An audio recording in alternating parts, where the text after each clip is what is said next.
As a sliver of cold moonlight in the deep night of Jotunheim slanted across the eternal glaciers of the Skadi Valley, the air was steeped in the faint scent of pine needles and the bittersweet aroma of rocks frozen by frost. Within a stone chamber shrouded by heavy bear skins, where the distant crashing of Arctic waves against the ice shelves could be heard, a woman draped in a silver fox cloak sat in profound stillness, opening her empty hands. She was not waiting for an urgent oracle from Asgard. Instead, within the sanctuary of her mind, she chewed over fate's cruel metaphor regarding freedom.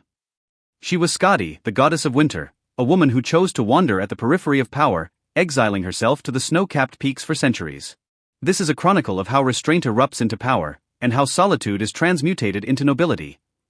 The genesis of Skadi's life held none of the characteristic smoothness of a goddess. Instead, it was a deep grey foundation woven from the obsession of revenge and polar storms amidst the embers of her father Thjatsi's murder by the gods. As a girl born with a near-pathological craving for sincerity, she inherited a desolate world governed by raw power and the gambits of bloodlines. In caves reddened by the glow of campfires, she learned to use her gaze to perceive the shadows lurking behind every vanishing point. She rejected mingling in the mud like other giantesses, turning instead to the embrace of the snowy wilderness, realms filled with a biting chill, yet capable of measuring the true breadth of the land. This relentless pursuit of responsibility and order became the first incurable fold in her psyche, and the only armor that would guard her reality in the halls of Asgard. If her early martial life was the tempering of the soul, then the moment she donned heavy armor and entered Asgard alone to demand compensation was the practical crucible that pushed Skadi's aesthetics of restraint to its absolute zenith. She resolutely demanded a husband as the price of reconciliation, yet she was forced to make her choice by observing only the suitor's ankles. In those quiet nights, through a ruthlessly precise calculation of sacred forms and eternal vows, she made the silent decision that would alter the course of her life. This choice required no smoke of battle, yet it transformed marriage into an intellectual long march along the path of divine contracts. In those moments, Skadi was the most solitary and steady artisan in all the north, accepting every mockery from Odin with silence. Her radical focus rendered her like a marble bell tower, solitary and soaring, yet indestructible.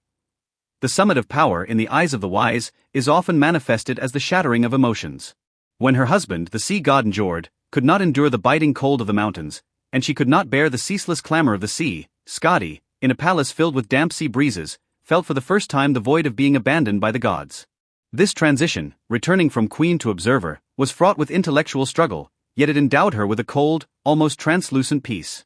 She remarked in a letter to a friend, "I once believed I was building the future. Now I find I am merely searching for a point of convergence within the scarred fissures of memory, where the soul no longer falls."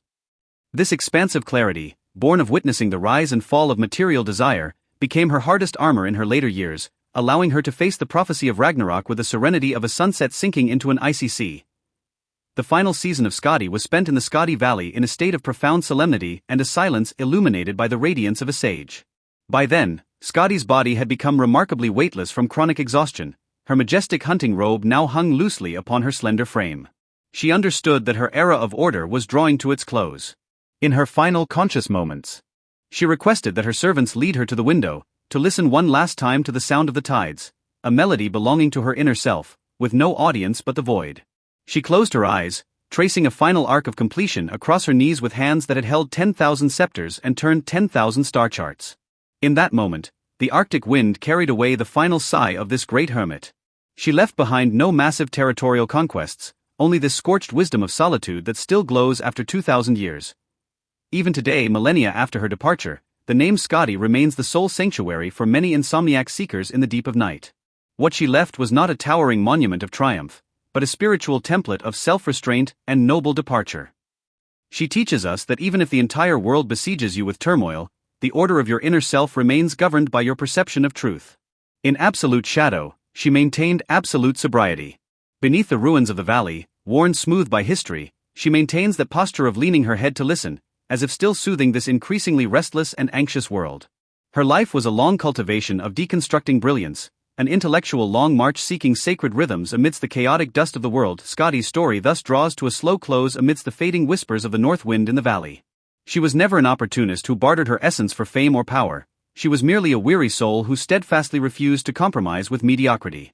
Inner tranquility is your only true and eternal refuge. Just as she did during the coldest winter nights of the poles, guarding a flickering candle and searching for a fulcrum of existence through the tip of her quill. Please believe that in every person's life, there is a Skadi mountain of their own, a private space for dialogue with a self that requires no outward explanation. Tonight's story is over. May Scotty's serenity and vastness become the softest feather in your dreams, carrying you to the farthest, most tranquil shore of the soul. Good night.